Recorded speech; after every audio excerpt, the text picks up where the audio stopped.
People might not really know this, but the Chelsea game was carrying so much emotion than any other game that I have ever watched. And for the fact that the manager Graham Potter went back to Brighton, his own ground, which he worked so hard to create this awesome team, and went and became undone the way he was undone by Brighton, just scares the shit out of everyone in the world. Just scares the whole world out, especially to the Chelsea fans, because I feel like there was arrogance. Let's get into the video. So hello guys, welcome back to another video. This is the Football Connect. I'm your host Sam. We are back again with another one. Yesterday we saw Chelsea being undone by Brighton. Brighton came in with a mission to prove to their old manager that you might have left us, but we also have to have the last laugh. So one thing that we knew of this game going back, it was just not gonna be a fairy tale ending where Graham Potter was going back to his former time, team playing so well and do extra and so forth and so on. We knew that it was a game which was gonna be demanding so much of Graham Potter. We knew that he is working on a new project and he has already a semi or already finished project that he had left at Brighton, which is coming to which he is visiting to. So it means that he needed to set his team to become workaholics, because this game was demanding the Chelsea team to work overtime to try and stop the energy that first the ground was bringing in of Brighton, and secondly the team was bringing into the old manager to prove to him that they are a better project than what he's working on currently, because they know that he is the guy who made them. They know he is the guy who created this amazing and so complete of a team we're seeing. Also, it was a team that was going to be meeting with, firstly, Cucurella, one who was one of the best players last season, and they left them saying that he's going to a better club. So we knew that there was so much emotion that was into this game.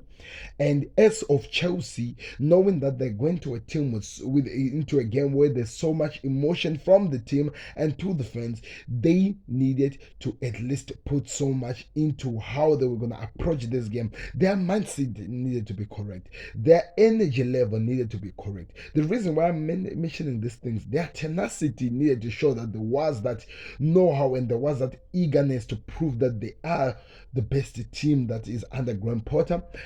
All of these things was needed just going into the game. I'm not even starting to talk about the game.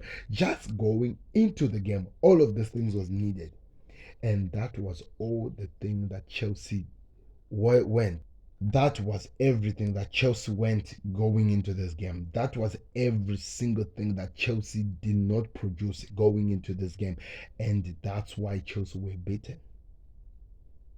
Now let's get into the game, because I was just trying to tell you the emotion that people missed it to look at or even to mention getting into this game. Now we talk about how the game was played. We talk about how the goalkeeper changes had to happen for Chelsea and how that did not even help a single dime. For starters, you can't take out a keeper who was on goal by his own players. That is crazy.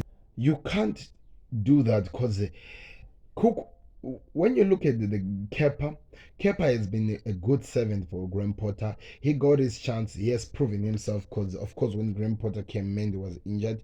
So he got the chance to prove himself if he can be one of those best goalkeepers, which I thought he was, for some time. He actually had my backing. But of yesterday, you can never blame the keeper for that.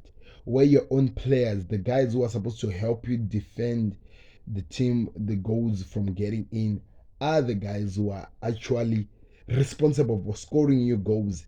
It's not fair. It's never fair.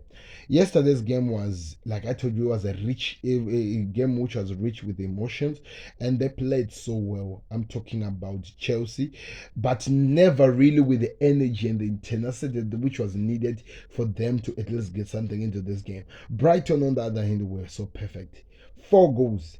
4 goals was what was scored, destroying and decimating this Chelsea team, making them look like they're just a team that doesn't understand football.